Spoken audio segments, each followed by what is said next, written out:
Prime ನ್ಯೂಸ್ಗೆ ಸ್ವಾಗತ. ನಾನು ನವ್ಯ. ಇದೀಗ ಹೆಡ್ಲೈನ್ಸ್. ಗ್ರಾಮ ಪಂಚಾಯಿತಿ ಚುನಾವಣೆಗೆ ದಿನಾಂಕ ಘೋಷಣೆ 2 ಹಂತದಲ್ಲಿ ನಡೆಯಲಿದೆ. ಎಲೆಕ್ಷನ್ ಡಿಸೆಂಬರ್ 22 ಹಾಗೂ 27ರಂದು ನಡೆಯಲಿದೆ ಚುನಾವಣೆ. ನಾನು ಅಜೀರ್ಣಕ್ಕೆ ಮಾತ್ರೆ ನುಂಗುವ ಬದಲು ನಿದ್ರೆ ಮಾತ್ರೆ ನುಂಗಿದ್ದೆ. ಉಪಚುನಾವಣೆಯ ಸೋಲಿನಿಂದ ಡಿಕೆಶಿಗೆ ಮತಿಗೆಟ್ಟಿರಬೇಕು. ಆಸ್ಪತ್ರೆಯಿಂದ ಡಿಸ್ಚಾರ್ಜ್ ಆದ ಬಳಿಕ ಸಂತೋಷ್ ಹೇಳಿಕೆ. ಮದುವೆ ಕನಸಿನಲ್ಲಿದ್ದವನಿಗೆ ಕಾದಿತ್ತು ಸಾವು. ಪ್ರೀತಿಗೆ ಅಡ್ಡಿಯಾಗಿದ್ದಕ್ಕೆ ನಡೆದೇ ಹೋಯಿತು ಕೊಲೆ. ರಾಯಚೂರಿನ ಸಿರವಾರದಲ್ಲಿ ನಡೆದ ಕೊಲೆಗೆ ಬೆಚ್ಚಿ ಬಿದ್ದ ಜನ.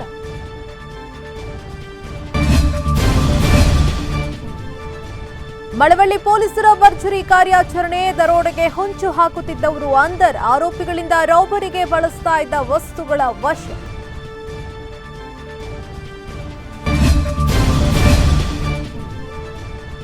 ಸಾಕು ನಾಯಿಯೊಂದಿಗೆ ಆಟ. ಜಾರಿ ಬಿದ್ದು ಜೋ ಬೈಡನ್ ಕಾಲಿನ ಮೂಳೆ ಮುರಿತ. ವಿಶ್ರಾಂತಿಗೆ ವೈದ್ಯರಿಂದ ಸೂಚನೆ.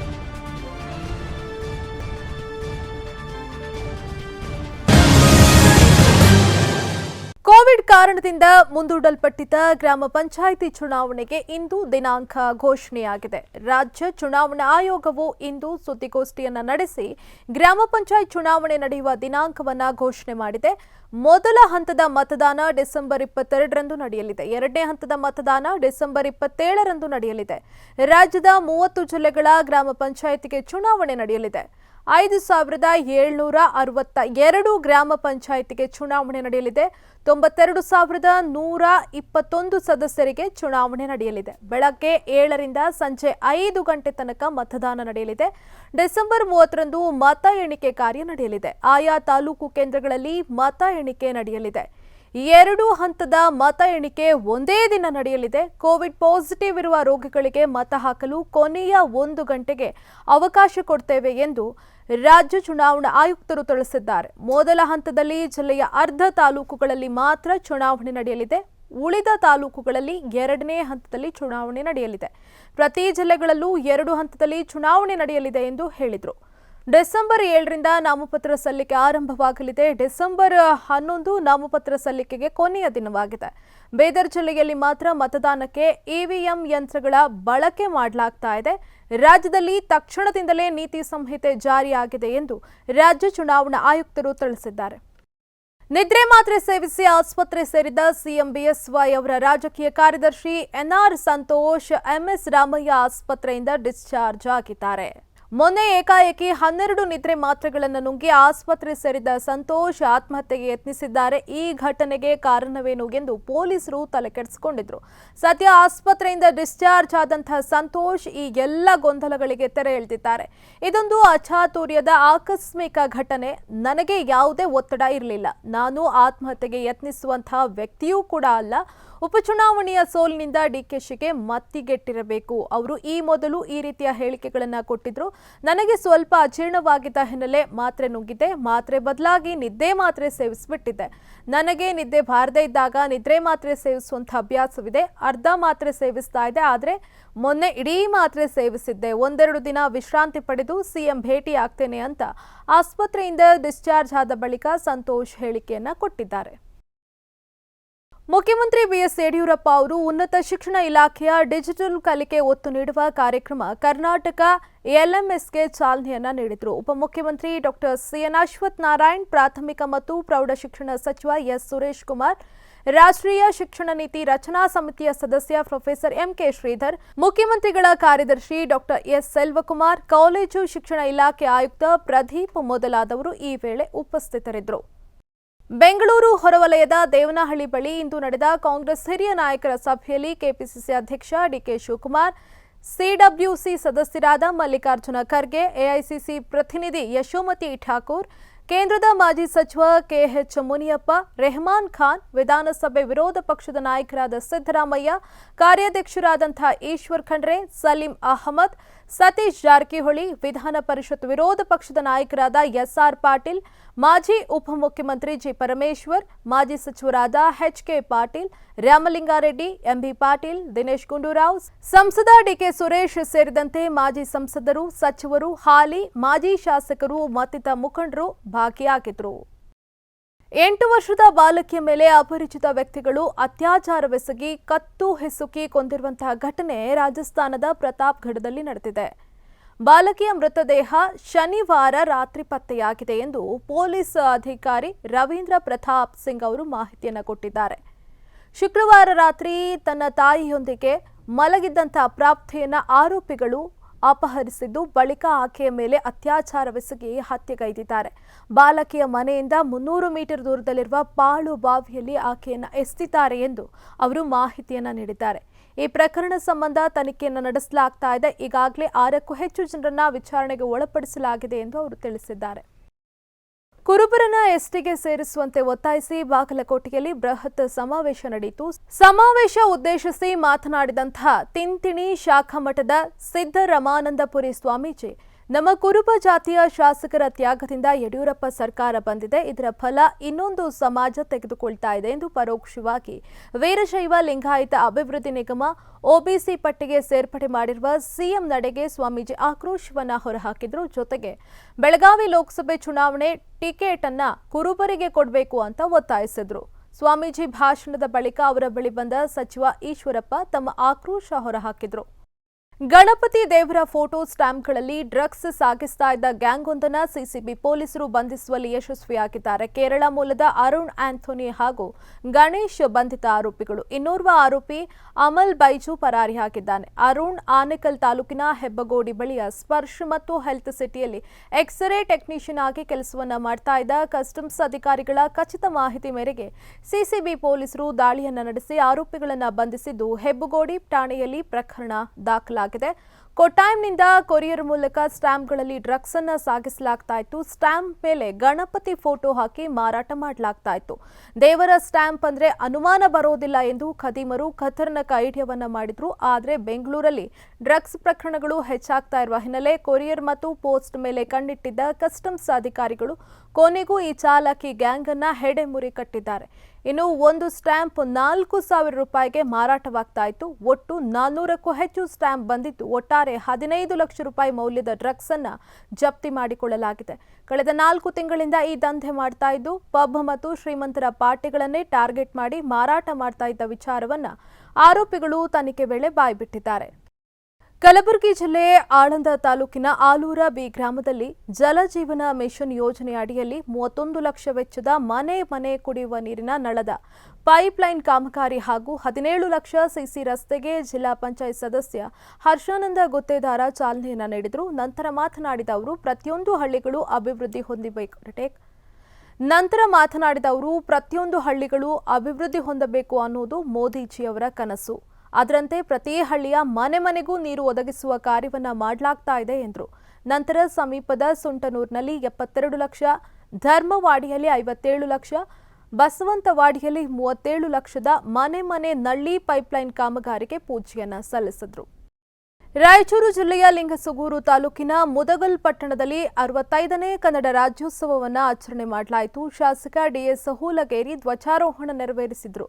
ಬಳಿಕ ಮಾತನಾಡಿದ ಅವರು, ಕನ್ನಡ ನಾಡು, ಜಲ, ಭಾಷೆ, ಗಡಿ ವಿಷಯ ಅಂತ ಬಂದಾಗ ಕರ್ನಾಟಕ ರಕ್ಷಣಾ ವೇದಿಕೆ ಕಾರ್ಯಕರ್ತರ ಹೋರಾಟ ಅವಶ್ಯಕವಾಗಿದೆ. ಅವರ ಹೋರಾಟಕ್ಕೆ ನಮ್ಮ ಬೆಂಬಲ ಕೂಡ ಇದೆ. ಮುಂದಿನ ದಿನಗಳಲ್ಲಿ ಮುದಗಲನ್ನ ತಾಲೂಕು ಮಾಡಲು ಪ್ರಯತ್ನ ಮಾಡುವೆ ಅಂದರು. ಜಯ ಕರ್ನಾಟಕ ಸಂಘಟನೆ ವತಿಯಿಂದ 65ನೇ ಕನ್ನಡ ರಾಜ್ಯೋತ್ಸವ ಕಾರ್ಯಕ್ರಮ ಹಾಗೂ ಸನ್ಮಾನ ಸಮಾರಂಭವನ್ನು ಮಳವಳ್ಳಿ ಪಟ್ಟಣದ ಪ್ರವಾಸಿ ಮಂದಿರದಲ್ಲಿ ನಡೆಸಲಾಯಿತು. ಕಾರ್ಯಕ್ರಮವನ್ನು ಪುರಸಭೆ ಅಧ್ಯಕ್ಷೆ ರಾಧಾ ನಾಗರಾಜು ಉದ್ಘಾಟಿಸಿದರು. ಇನ್ನು ಪುರಸಭೆ ಉಪಾಧ್ಯಕ್ಷ ನಂದಕುಮಾರ್ ಮಾತನಾಡಿ, ಸಂಘಟನೆಗಳಿಂದ ಕನ್ನಡ ಉಳಿಸಲು ಹೋರಾಟ ನಡೆಯುತ್ತಾ ಬಂದಿದೆ. ಕನ್ನಡ ಭಾಷೆಗೆ 8 ಮಂದಿಗೆ ಜ್ಞಾನಪೀಠ ಪ್ರಶಸ್ತಿ ಬಂದಿದ್ದು ಹೆಮ್ಮೆಯ ಸಂಗತಿ. ಕನ್ನಡ ಮತ್ತಷ್ಟು ಬೆಳೆಯಲು ನಾವೆಲ್ಲರೂ ಕೂಡ ಹೋರಾಟ ಮಾಡೋಣ ಎಂದರು. ಇನ್ನು ಕೊರೋನಾ ವಾರಿಯರ್ಸ್ಗಳಾದ ತಾಲೂಕು ವೈದ್ಯಾಧಿಕಾರಿ doctor Veerabhadrappa, tahsildar Chandramouli, CESCOM AEE Prem Kumar ಅವರನ್ನ ಸನ್ಮಾನಿಸಲಾಯಿತು. ಶೋಕಿಗಾಗಿ ದರೋಡೆ ಮಾಡಲು ಹೊಂಚು ಹಾಕ್ತಾ ಇದ್ದ 4 ಮಂದಿಯನ್ನ ಬಂಧಿಸುವಲ್ಲಿ ಮಳವಳ್ಳಿ ಪಟ್ಟಣದ ಪೊಲೀಸರು ಯಶಸ್ವಿಯಾಗಿದ್ದಾರೆ. ಬೆಂಗಳೂರು ಗ್ರಾಮಾಂತರ ಜಿಲ್ಲೆ ಹೊಸಕೋಟೆ ತಾಲೂಕಿನ ನಂದಗುಡಿ ಗ್ರಾಮದ ಇರ್ಫಾನ್, ಸೈಯದ್ ಶಬೀರ್, ಫೈರೋಜ್ ಹಾಗೂ ಶಾಮೀರ್ ಅಹಮದ್ ಬಂಧಿತ ಆರೋಪಿಗಳು ಮಳವಳ್ಳಿ ಪಟ್ಟಣದ ಪ್ರವಾಸಿ ಮಂದಿರದ ಬಳಿ ಮಳವಳ್ಳಿ ಪಟ್ಟಣದ ಇನ್ಸ್ಪೆಕ್ಟರ್ ಎಕೆ ರಾಜೇಶ್ ಹಾಗೂ ಸಿಬ್ಬಂದಿ ಮಾದೇಶ್, ಶಿವಕುಮಾರ್ ಗಸ್ತು ಮಾಡುವ ವೇಳೆ ರಾವಣಿ ರಸ್ತೆ ಕ್ರಾಸ್ ಬಳಿ ಕಾರು ನಿಂತಿದ್ದನ್ನ ಕಂಡು ಪೊಲೀಸರು ಕಾರಿನ ಬಳಿ ಹೋದಂತಹ ಸಂದರ್ಭದಲ್ಲಿ ಕಾರಿನಿಂದ ಒಬ್ಬಾತ ಪೊಲೀಸರನ್ನ ನೋಡಿ ಓಡಿ ಹೋಗಿದ್ದಾನೆ. ಬಳಿಕ ಉಳಿದವರು ಕೂಡ ತಪ್ಪಿಸಿಕೊಳ್ಳೋದಕ್ಕೆ ಯತ್ನಿಸಿದಾಗ ಪೊಲೀಸರು ಅವರನ್ನ ಹಿಡಿದಿದ್ದಾರೆ. ಇನ್ನು ಈ ವೇಳೆ ಒಬ್ಬ ತಲೆಮರೆಸಿಕೊಂಡಿದ್ದಾನೆ. ಈ ಸಂಬಂಧ ಮಳವಳ್ಳಿ ಪೊಲೀಸ್ ಠಾಣೆಯಲ್ಲಿ ಪ್ರಕರಣ ದಾಖಲಾಗಿದೆ. ಮಂಡ್ಯ ಜಿಲ್ಲೆಯ ನಾಗಮಂಗಲ ಉಪವಿಭಾಗದ ಸಹಾಯಕ ಸಾರಿಗೆ ಕಚೇರಿ ಆವರಣದಲ್ಲಿ ವಾಯು ಮಾಲಿನ್ಯ ನಿಯಂತ್ರಣ ಮಾಸಾಚರಣೆ ಸಮಾರೋಪ ಸಮಾರಂಭ ಕಾರ್ಯಕ್ರಮ ನಡೆಯಿತು. ಈ ವೇಳೆ ಮಾತನಾಡಿದ ಸಹಾಯಕ ಪ್ರಾದೇಶಿಕ ಸಾರಿಗೆ ಅಧಿಕಾರಿ ಹನುಮಂತರಾಯಪ್ಪ, ಮಲಿನವಾಗ್ತಾ ಇರೋ ಪರಿಸರದ ಪವಿತ್ರತೆಯ ಉಳಿವು ಪ್ರತಿಯೊಬ್ಬ ನಾಗರಿಕರನ್ನ ಸಂಕಲ್ಪವಾಗಬೇಕು. ಪ್ರಕೃತಿ ದತ್ತವಾದ ಪರಿಸರದ ಉಳಿವಿಗೂ ಇಂಥ ಜಾಗೃತಿ ಕಾರ್ಯಕ್ರಮದ ಆಯೋಜನೆ ನಾಗರಿಕ ಸಮಾಜ ತಲೆ ತಗ್ಗಿಸುವಂತಹ ಕಾಯಕ ಅಂದ್ರು. ಈ 13 ನಂತರ ನಾವು ಯಾವುದೇ BS4 ವಾಹನಗಳನ್ನು ರಿಜಿಸ್ಟರ್ ಮಾಡ್ತಾ ಇಲ್ಲ. BS4 ಅಂದ್ರೆ ಎಮಿಷನ್ ಸ್ಟ್ಯಾಂಡರ್ಡ್ ಭಾರತ್ ಸ್ಟೇಜ್ 4 ಅಂತ. ಈಗ ನಾವು ಭಾರತ್ ಸ್ಟೇಜ್ 6. ನೀವು ವೆಹಿಕಲ್ ಏನೇನು ತಗೊಂಡಿದ್ದೀರಿ ಎಲ್ಲವೂ ಭಾರತ ಸ್ಟೇಜ್ 6ಗೆ ಅನ್ವಯ ಆದರೆ ಮಾತ್ರ ನಿಮ್ಮ ವಾಹನವನ್ನು ರಿಜಿಸ್ಟರ್ ಮಾಡಬೇಕು ಅಂತೇಳಿ ಒಂದು ಕಡ್ಡಾಯವಾದ ಒಂದು ಆಜ್ಞೆ ಇದೆ. ಹಾಗಾಗಿ ಇದ್ರ ಜೊತೆಗೆ ಪ್ರತಿಯೊಬ್ಬರು ಯಾರ್ಯಾರು ವಾಹನವನ್ನು ತಗೊಂಡಿದ್ದೀರಿ ದಯವಿಟ್ಟು ಮನೆ ಹತ್ರ 4 ಗಿಡಗಳನ್ನು ಇಡಿ, ಆಯ್ತಾ? ಈಗ ಹೊಗೆ ಹೋಗೋದನ್ನ ಅದೊಂದೇ ಕಂಟ್ರೋಲ್ ಮಾಡುತ್ತೆ. ಇನ್ನು ಇಲಾಖೆಯ ಅಧೀಕ್ಷಕ ಪ್ರಸಾದ್ ಮಾತನಾಡಿ, ಪ್ರತಿ ವಾಹನ ಮಾಲೀಕರು ಮತ್ತು ಚಾಲಕರು ತಮ್ಮ ತಮ್ಮ ವಾಹನದ ಸ್ಥಿತಿಗತಿಯ ಬಗ್ಗೆ ನಿಗಾ ವಹಿಸಬೇಕಾಗಿದೆ. ಯಾವುದೇ ಒಂದು ವಾಹನದ ವಿಮೆ ಚಾಲ್ತಿಯಲ್ಲಿರಬೇಕಾದ್ರೆ ವಾಯು ಮಾಲಿನ್ಯ ಪ್ರಮಾಣ ಪತ್ರ ಅತ್ಯವಶ್ಯಕ. ವಿಮೆ ಮತ್ತು ವಾಯು ಮಾಲಿನ್ಯ ಪ್ರಮಾಣ ಪತ್ರಕ್ಕೆ ಅವಿನಾಭಾವ ಸಂಬಂಧವಿದೆ. ಕಡಿಮೆ ಹಣಕ್ಕೆ ಸಿಗಬಹುದು ಅನ್ನೋ ಧಾವಂತದಲ್ಲಿ BS04 ವಾಹನಗಳ ಖರೀದಿಗೆ ಮುಂದಾಗಬೇಡಿ. ವಾಹನಗಳ ದಾಖಲಾತಿಯ ಸರತಿಯಲ್ಲಿ ವಾಯು ಮಾಲಿನ್ಯ ಪ್ರಮಾಣ ಪತ್ರ ಪ್ರಮುಖ ಪಾತ್ರವನ್ನು ವಹಿಸುತ್ತೆ. ಪ್ರತಿ ವಾಹನಕ್ಕೆರಡು ಗಿಡ ಮರ ಬೆಳೆಸುವ ಕಾಯಕ ನಿಮ್ಮದಾಗಲಿ ಅಂತ ಹೇಳಿದ್ರು. ವಾಯು ಮಾಲಿನ್ಯ ತಪಾಸಣಾ ಪ್ರಮಾಣ ಪತ್ರವನ್ನು ಕಡ್ಡಾಯಗೊಳಿಸಿದೆ. ಇತ್ತೀಚೆಗೆ ಕೇಂದ್ರ ಸರ್ಕಾರ ಹೊರಡಿಸಿದಂಥ ಒಂದು ಆದೇಶದ ಪ್ರಕಾರ ವಾಯು ಮಾಲಿನ್ಯ ಒಂದು ಪ್ರಮಾಣ ಪತ್ರ ಇರಲಿಲ್ಲ ಅಂತಂದ್ರೆ ವಿಮೆನೇ ಕ್ಲೈಮ್ ಆಗೋದಿಲ್ಲ. ಆದ್ರಿಂದ ವಿಮೆಗೂ ಅದಕ್ಕೂ ಅವಿನಾಭಾವ ಸಂಬಂಧ ಇಟ್ಟಿದ್ದಾರೆ. ಈಗ ನಮ್ಮ ಆಫೀಸ್ನಲ್ಲಿ ಏನೇ ಕೆಲಸ ಆಗಬೇಕಾದ್ರೂ ವಿಮೆನೇ ಬೇಕು. ವಿಮೆ ಇಲ್ಲದೇನೆ ಯಾವ ಕೆಲಸಗಳು ಕಾರ್ಯಗಳು ಆಗೋದಿಲ್ಲ. ಆದ್ರಿಂದ ಈಗ ವಾಯು ಮಾಲಿನ್ಯ ಪ್ರಮಾಣ ಪತ್ರವನ್ನು ಕೂಡ ಅದರ ಜೊತೆಗೆ ಟ್ಯಾಗ್ ಮಾಡಿದ್ದಾರೆ. ಆದ್ರಿಂದ ಕಡ್ಡಾಯವಾಗಿ ತಾವು 6 ತಿಂಗಳಿಗೊಮ್ಮೆ ತಮ್ಮ ವಾಹನವನ್ನ ಪರೀಕ್ಷೆ ಮಾಡಿಸಿ. ಪಾವಗಡ ಪಟ್ಟಣದ ಪ್ರಮುಖ ರಸ್ತೆಯೇ ಮಾರುಕಟ್ಟೆಯಾಗಿಬಿಟ್ಟಿದೆ. ಇದರಿಂದ ಈ ರಸ್ತೆಯಲ್ಲಿ ಓಡಾಡುವ ಜನರಿಗೆ ಪ್ರತಿದಿನ ಕಿರಿಕಿರಿಯಾಗ್ತಾ ಇದೆ. ಇರುವ ಒಂದು ರಸ್ತೆಯಲ್ಲಿ ವಾಹನಗಳು, ಜಾನುವಾರುಗಳು, ಸಾರ್ವಜನಿಕರು ಓಡಾಡುವ ಪರಿಣಾಮವಾಗಿ ಜನ ಓಡಾಡೋದಕ್ಕೆ ಪರದಾಡುವಂತಾಗಿದೆ. ಇನ್ನು ಗ್ರಾಮೀಣ ಭಾಗದಿಂದ ರೈತರು ಬೆಳೆದಂತಹ ತರಕಾರಿ ತರುವಂತಹ ವಾಹನಗಳನ್ನು ಇಲ್ಲಿ ಅಡ್ಡಾದಿಡ್ಡಿ ನಿಲ್ಲಿಸೋದ್ರಿಂದ ಜನರಿಗೆ ಓಡಾಡೋದೇ ಕಷ್ಟವಾಗಿದೆ. ಇನ್ನು ಈ ಬಗ್ಗೆ ಕ್ರಮ ಕೈಗೊಳ್ಳಬೇಕಾದಂತಹ ಇಲಾಖೆಯವರು ನಿದ್ದೆಗೆ ಜಾರಿದ್ದಾರೆ. ರಾಯಚೂರು ಜಿಲ್ಲೆಯ ಮಾನ್ವಿ ತಾಲೂಕಿನ ಪೊತ್ನಾಳ್ ಗ್ರಾಮದಲ್ಲಿ ಬಾಲ ಕಾರ್ಮಿಕರು ಸಾಕಷ್ಟು ಸಂಖ್ಯೆಯಲ್ಲಿದ್ದಾರೆ. ಕೊರೋನಾದಿಂದಾಗಿ ಶಾಲೆಗಳು ಆರಂಭವಾಗದೇ ಇರೋದ್ರಿಂದ ಚಿಕ್ಕ ಮಕ್ಕಳನ್ನ ಹೆತ್ತವರು ಶಾಲೆಗೆ ಕಳುಹಿಸದೆ ಕೆಲಸಕ್ಕೆ ಕಳುಹಿಸುತ್ತಿದ್ದಾರೆ. ಹಾಗಾಗಿ ಗ್ಯಾರೇಜ್ಗಳಲ್ಲಿ, ಹೋಟೆಲ್ ಹಾಗೂ ಹೊಲಗಳಲ್ಲಿ ಬಾಲ ಕಾರ್ಮಿಕರು ಸಾಕಷ್ಟು ಸಂಖ್ಯೆಯಲ್ಲಿ ಕಾಣಿಸುತ್ತಿದ್ದಾರೆ. ಇಷ್ಟೆಲ್ಲ ಆದರೂ ಸಂಬಂಧಪಟ್ಟ ಅಧಿಕಾರಿಗಳು ಮಾತ್ರ ಕಣ್ಮುಚ್ಚಿಕೊಳ್ತಿದ್ದಾರೆ. 11,000 ಪೊಲೀಸರನ್ನ 2 ವರ್ಷಗಳಲ್ಲಿ ನೇಮಕ ಮಾಡಲಾಗುವುದು ಅಂತ ಗೃಹ ಸಚಿವ ಬಸವರಾಜ ಬೊಮ್ಮಾಯಿ ಅವರು ಹೇಳಿದ್ದಾರೆ. ರಾಯಚೂರು ನಗರ ಪೊಲೀಸ್ ಠಾಣೆಯ ನೂತನ ಕಟ್ಟಡ ಉದ್ಘಾಟನೆ ಕಾರ್ಯಕ್ರಮದಲ್ಲಿ ಭಾಗವಹಿಸಿ ಮಾತನಾಡಿದ ಅವರು, ಜನಸೇವೆ ಪೊಲೀಸರಿಗಾಗಿ ಕಾರ್ಯಪ್ರವೃತ್ತರಾಗಬೇಕು.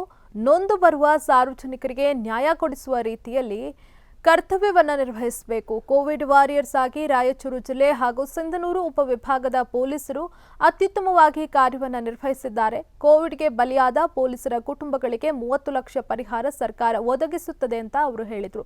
ಈ ವೇಳೆ ಬಳ್ಳಾರಿಯ ಐಜಿಪಿ ನಂಜುಂಡಯ್ಯ, ರಾಯಚೂರು ಎಸ್ಪಿ ಪ್ರಕಾಶ್ ನಿಕಂ, ಹೆಚ್ಚುವರಿ ಎಸ್ಪಿ ಹರಿಬಾಬು, ಡಿವೈಎಸ್ಪಿ ವಿಶ್ವನಾಥ್ ರಾವ್ ಹೀಗೆ ಅನೇಕ ಪೊಲೀಸ್ ಸಿಬ್ಬಂದಿ ಹಾಗೂ ವಿವಿಧ ಪಕ್ಷದ ಮುಖಂಡರು ಈ ವೇಳೆ ಉಪಸ್ಥಿತರಿದ್ದರು.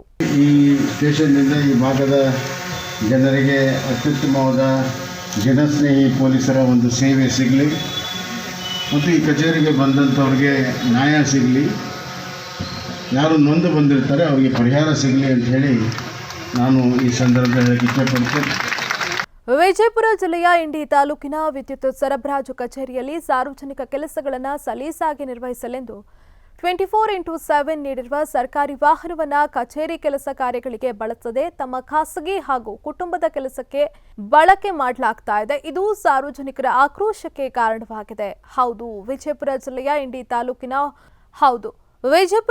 ಇಂಡಿ ತಾಲೂಕಿನ ಹುಬ್ಬಳ್ಳಿ ವಿದ್ಯುತ್ ಸರಬರಾಜು ಕಂಪನಿ ನಿಯಮಿತ ಉಪವಿಭಾಗ ಇಂಡಿಯಾ ಕಚೇರಿಗೆ ನೀಡಿರುವಂತಹ ಗೂಡ್ಸ್ ವಾಹನವನ್ನು ಅಧಿಕಾರಿಗಳು ತಮ್ಮ ವೈಯಕ್ತಿಕ ಹಾಗೂ ಕುಟುಂಬದ ಕೆಲಸಕ್ಕೆ ಬಳಕೆ ಮಾಡುತ್ತಿದ್ದಾರೆ. ಹಾಗಾಗಿ ಈ ಬಗ್ಗೆ ಕ್ರಮ ಕೈಗೊಳ್ಳಬೇಕು ಅಂತ ಸಾರ್ವಜನಿಕರು ಒತ್ತಾಯಿಸಿದ್ದಾರೆ.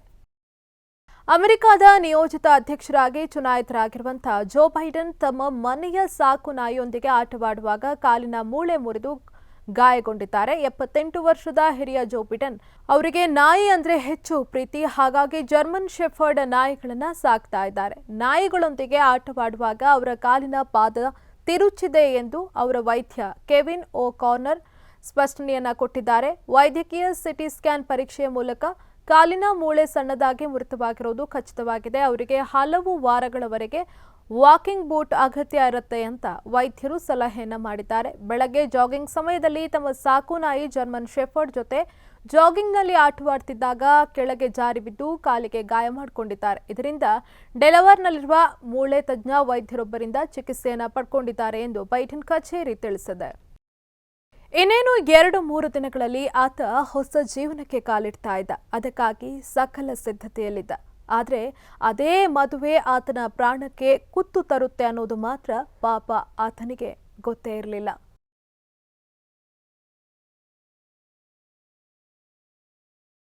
ಈ ಫೋಟೋದಲ್ಲಿರುವ ಈತನ ಹೆಸರು ಮೆಹಬೂಬ್, ವಯಸ್ಸು 29. ಸಿರವಾರ ತಾಲೂಕಿನ ಸನ್ನಿಧಿ ಸಹಕಾರ ಖಾಸಗಿ ಬ್ಯಾಂಕ್ನಲ್ಲಿ ಅಟೆಂಡರ್ ಆಗಿ ಕೆಲಸ ಮಾಡಿಕೊಂಡಿದ್ದ. ಆದರೆ ನವೆಂಬರ್ 16ರಿಂದ ಆತ ಇದ್ದಕ್ಕಿದ್ದಂತೆ ಕಾಣೆಯಾಗಿದ್ದ. ಕೊನೆಗೆ 18ರಂದು ಮನೆಯವರು ಸಿರವಾರ ಪೊಲೀಸ್ ಠಾಣೆಯಲ್ಲಿ ದೂರು ನೀಡಿದ್ರು. ಸಿರವಾರ ಠಾಣಾ ಪಿಎಸ್ಐ ಸುಜಾತ ನಾಯಕ್ ಎಲ್ಲಾ ಆಯಾಮಗಳಲ್ಲಿ ತನಿಖೆಯನ್ನು ನಡೆಸಿದ್ರು. ಯುವಕನ ಬಗ್ಗೆ ಮಾತ್ರ ಸುಳಿವು ಪತ್ತೆಯಾಗಿರಲಿಲ್ಲ. ಕೊನೆಗೆ ವಿಚಾರಣೆ ನಡೆಸ್ತಾ ಇದ್ದ ಪೊಲೀಸರಿಗೆ ಮಹತ್ವದ ಸುಳಿವೊಂದು ಲಭ್ಯವಾಗಿದೆ. ನಗರದಲ್ಲಿರುವ ಸಿಸಿ ಕ್ಯಾಮೆರಾದಿಂದ ಪ್ರಮುಖ ಸುಳಿವೊಂದು ಲಭ್ಯವಾಗಿದೆ. ಇಲ್ಲಿ ಅಂಗಡಿಯೊಂದರ ಮುಂದೆ ಕುಳಿತಿದ್ದ ಮೆಹಬೂಬ್ನನ್ನ ಯಾರೋ ಅಪರಿಚಿತರು ಕರೆದುಕೊಂಡು ಹೋಗಿದ್ದು ಸಿಸಿಟಿವಿಯಲ್ಲಿ ಸೆರೆಯಾಗಿತ್ತು. ಮನೆಯವರನ್ನ ವಿಚಾರಿಸಿದಾಗ ಆತನಿಗೆ ಡಿಸೆಂಬರ್ 3ನೇ ತಾರೀಕಿನಂದು ಮದುವೆ ಫಿಕ್ಸ್ ಆಗಿರೋ ಬಗ್ಗೆ ಗೊತ್ತಾಗಿದೆ. ನಮ್ಮ ಹುಡುಗ ಸೋಮವಾರ 16ನೇ ತಾರೀಕು ಸಂಜೆ 6 ಗಂಟೆಗೆ ಮನೆಯಿಂದ ಬಂದು ಒಂದು ಟಿವಿ ಅಂಗಡಿಯಲ್ಲಿ 6:15ಕ್ಕೆ ಅವ್ರು ಕೂಡ ದೋಸ್ತರು ಕೂಡ ಎಲ್ಲ ಮಾತಾಡಿ 6:00ವರೆಗೆ ಒಬ್ಬನು ಅಪರಿಚಿತ ಬಂದು ಬಾಯಿಗೆ ಮೂತಿ ಕಟ್ಕೊಂಡು ಹೋದ ತಕ್ಷಣ ಸೋಮವಾರ ದಿನ ಅವತ್ತು ಕರೆಂಟ್ ಎಲ್ಲ ಕತ್ಲಾಗಿತ್ತು. ಕತ್ಲಾದ್ಮೇಲೆ ಅವ ಎಲ್ಲ ಇವು ವಿಡಿಯೋ ರೋಡಿಗೆ ಕ್ಯಾಮ್ರಾಗಳೆಲ್ಲ ಚೆಕ್ ಮಾಡಿದ್ವಿ. ಕರೆಂಟೂ ಇಲ್ಲ, ಮಳೆನೂ ಬರ್ತದೆ, ಏನು ಕಾಣಲಿಲ್ಲ. ಒಂದು ಸೈರಾ ಗಾಡಿ ಹೊಸದು ಕುಂದಿರ್ಸಂದು ತಿರುವಾರ ಪೊಲೀಸ್ ಠಾಣೆಗೆ ಹೋಗಿ ದೂರು ದಾಖಲು ಮಾಡಿದ್ರಾ? ದೂರು ದಾಖಲೆ ಮಾಡಿಲ್ರಿ. ಮಾಡಿಲ್ಲ. ಯಾವತ್ತು ಮಾಡಿದ್ರಿ? ನಾವು ತಿರುಗಿ ಮರುದಿನ ಬುಧವಾರ ದಿನ ಮಾಡಿದ್ವಿ. ಬುಧವಾರ ಆದ್ರೆ 18ನೇ ತಾರೀಕು ದಿನ 18ನೇ ತಾರೀಕು ದಿನ ನೀವು ಹೋಗಿ ನಮ್ಮ ಹುಡುಗ ಕಾಣೆ ಆಗಿದ್ದಾನೆ ಮುಗುಲ್ ಬಂತು. ಆಮೇಲೆ ಏನಪ್ಪ ಅಂದ್ರೆ ಈಗ ಅವತ್ತು ಸೋಮವಾರ ದಿನ ಪಾಡ್ಡೆ ಇತ್ತು. ಏನು ಪಾರ್ಟಿ ಗೀಟಿಗೆ ಹೋಗಿದ್ದಾರೆ ಹುಡುಗರು ಫ್ರಂಟ್ ಜೋಡಿಗೆ. ಮತ್ತೆ ಬರ್ತಾರೆ ಬೆಳಕರದ್ರಾಗ ಅಂಬಂದ್ರೆ ಅವರು ಹೊರಗೆ ಬಂದ್ವಿ. ನಾವು ಹೊರಗೆ ಬಂದ ತಕ್ಷಣ ಟಿವಿ ಅಂಗಡಿ ನಿಮ್ಮ ಹುಡುಗನ ಒಬ್ಬ ಅಪರಿಚಿತ ಬಂದು ಕರ್ಕೊಂಡು ಹೋದ ನೋಡಪ್ಪ ಅಂತ ಮಾಹಿತಿ ಕೊಟ್ಟ. ಮದುವೆ ಫಿಕ್ಸ್ ಆದ ವಿಚಾರ ತಿಳಿತಾ ಇದ್ದಂತೆ ಪೊಲೀಸರಿಗೆ ಅನುಮಾನ ಶುರುವಾಗಿದೆ. ನವೆಂಬರ್ 16ರಂದು ಮೆಹಬೂಬ್ನನ್ನ ಕರೆದುಕೊಂಡು ಹೋಗಿದ್ದು ಶಬೀರ್ ಎಂಬಾತ ಅನ್ನೋದು ಗೊತ್ತಾಗಿದೆ. ಆತನನ್ನ ಪೊಲೀಸರು ತಮ್ಮದೇ ದಾಟಿಯಲ್ಲಿ ವಿಚಾರಿಸಿದಾಗ ಸ್ಫೋಟಕ ಮಾಹಿತಿಯೊಂದು ಹೊರಬಿದ್ದಿದೆ. ರೋಡಲಬಂಡ ಗ್ರಾಮದ ಯುವತಿ ಖಾಜಾಬಿ ಮತ್ತು ಮೆಹಬೂಬ್ ಇಬ್ಬರಿಗೂ ಮದುವೆ ನಿಶ್ಚಯವಾಗಿತ್ತು.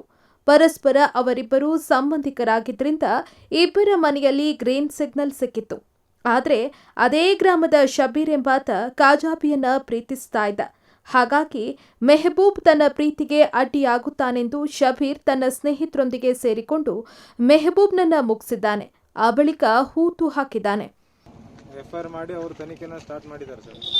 ಅದಾದಮೇಲೆ ತನಿಖೆನ ಇಲ್ಲಿಂದ ಬೆಂಗಳೂರಿಗೆ ಹೋಗಿದ್ದಾರೆ. ಅಲ್ಲಿ ಲೊಕೇಶನ್ ತೋರಿಸ್ತಿದೆ ಅಂತ ಬೆಂಗಳೂರಿಗೆ ಕರ್ಕೊಂಡು ಹೋಗಿದ್ದಾರೆ ಸರ್. 4 ದಿನ ಬೆಂಗಳೂರಲ್ಲಿ ಅಡ್ಡಾಡಿದ್ದೀವಿ ಲೊಕೇಶನ್ ಹುಡುಕೊಂಡು. ಬಟ್ ಸಿಕ್ಕಿಲ್ಲ ಸರ್ ಅವರು. ಬರೀ ನಮ್ಮನ್ನು ಯಾಮಾರಿಸಿದಾರೆ, ಇಲ್ಲಿದ್ದಾರೆ ಅಲ್ಲಿದ್ದಾರೆ ಅಲ್ಲಿದ್ದಾರೆ ಇಲ್ಲಿ. ಆಯ್ತು, ಮೈಬೂಬ್ ಅವರು ನಿಮ್ಗೆ ಎಷ್ಟು ವರ್ಷದಿಂದ ಪರಿಚಯ? ನಮಗೆ ಹುಟ್ಟಿದಾಗಿನಿಂದನೂ ಪರಿಚಯ ಸರ್. ನಾವೆಲ್ಲ ಚೈಲ್ಡ್ಹುಡ್. ಕಠಿಣಕ್ಕಿಂತ ಕಠಿಣವಾದ ಶಿಕ್ಷೆ ಆಗ್ಬೇಕು ಸರ್ ಅವ್ರಿಗೆ. ಯಾವ್ದು ರಾಜಕೀಯಕ್ಕೆ ಒತ್ತಡಕ್ಕೆ ಮಣದು ಇವ್ರ ಅಧಿಕಾರಿಗಳು ಯಾರನ್ನು ಇದು ಮಾಡ್ಬಾರ್ದು ಸರ್. ಅವ್ರಿಗೆ ಕಾನೂನು ರೀತಿಯಾಗಿ ಏನು ಶಿಕ್ಷೆ ಆಗ್ಬೇಕು ಅವ್ರಿಗೆ 100% ಆಗ್ಬೇಕು ಸರ್. ಇಲ್ಲಾಂದ್ರೆ ನಾವು ಉಗ್ರ ಹೋರಾಟ ಮಾಡಕ್ಕೆ ನಾವು ರೆಡಿ ಇದೀವಿ ಸರ್, ತಯಾರಿದ್ದೀವಿ. ಇನ್ನು ಸಿರವಾರ ಪಿಎಸ್ಐ ಸುಜಾತ ನಾಯಕ್ ಅವರ ಸಮ್ಮುಖದಲ್ಲಿ ಮೆಹಬೂಬ್ ಶವವನ್ನ ಹೊರತೆಗೆದು ಸ್ಥಳದಲ್ಲೇ ಮರಣೋತ್ತರ ಪರೀಕ್ಷೆ ನಡೆಸಿ ಕುಟುಂಬಸ್ಥರಿಗೆ ಶವವನ್ನ ಹಸ್ತಾಂತರಿಸಲಾಗಿದೆ. ಇನ್ನು ಉಳಿದ ಆರೋಪಿಗಳಿಗಾಗಿ ಪೊಲೀಸರು ಶೋಧ ಕಾರ್ಯ ಮುಂದುವರೆಸಿದ್ದಾರೆ. ಒಟ್ಟಿನಲ್ಲಿ ಯಾರದ್ದೋ ಪ್ರೀತಿಗಾಗಿ ಅಮಾಯಕ ಮೆಹಬೂಬ್ ಪ್ರಾಣ ಕಳೆದುಕೊಳ್ಳುವಂತಾಯಿತು. Sultan Babu, Express TV, Sirawara. ಕೊನೆಯಲ್ಲಿ ಮತ್ತೊಮ್ಮೆ ಹೆಡ್ಲೈನ್ಸ್. ಗ್ರಾಮ ಪಂಚಾಯಿತಿ ಚುನಾವಣೆಗೆ ದಿನಾಂಕ ಘೋಷಣೆ 2 ಹಂತದಲ್ಲಿ ನಡೆಯಲಿದೆ. ಎಲೆಕ್ಷನ್ ಡಿಸೆಂಬರ್ 22 ಹಾಗೂ 27ರಂದು ನಡೆಯಲಿದೆ ಚುನಾವಣೆ. ನಾನು ಅಜೀರ್ಣಕ್ಕೆ ಮಾತ್ರೆ ನುಂಗುವ ಬದಲು ನಿದ್ರೆ ಮಾತ್ರೆ ನುಂಗಿದ್ದೆ. ಉಪಚುನಾವಣೆಯ ಸೋಲಿನಿಂದ ಡಿಕೆಶಿಗೆ ಮತಿಗೆಟ್ಟಿರಬೇಕು. ಆಸ್ಪತ್ರೆಯಿಂದ ಡಿಸ್ಚಾರ್ಜ್ ಆದ ಬಳಿಕ ಸಂತೋಷ್ ಹೇಳಿಕೆ. ಮದುವೆ ಕನಸಿನಲ್ಲಿದ್ದವನಿಗೆ ಕಾದಿತ್ತು ಸಾವು. ಪ್ರೀತಿಗೆ ಅಡ್ಡಿಯಾಗಿದ್ದಕ್ಕೆ ನಡೆದೇ ಹೋಯಿತು ಕೊಲೆ. ರಾಯಚೂರಿನ ಸಿರವಾರದಲ್ಲಿ ನಡೆದ ಕೊಲೆಗೆ ಬೆಚ್ಚಿ ಬಿದ್ದ ಜನ.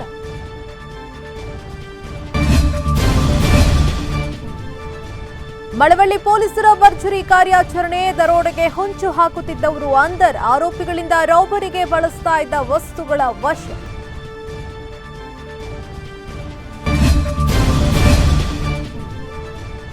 ಸಾಕು ನಾಯಿಯೊಂದಿಗೆ ಆಟ.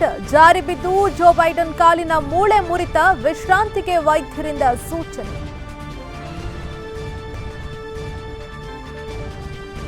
ಇದು ಈವರೆಗಿನ ಅಪ್ಡೇಟ್ಸ್. ನೇರ ಸುದ್ದಿ ಹಾಗೂ ನಿರಂತರ ಮನರಂಜನೆಗಾಗಿ ನೋಡ್ತಾರೆ ಎಕ್ಸ್‌ಪ್ರೆಸ್ ಟಿವಿ.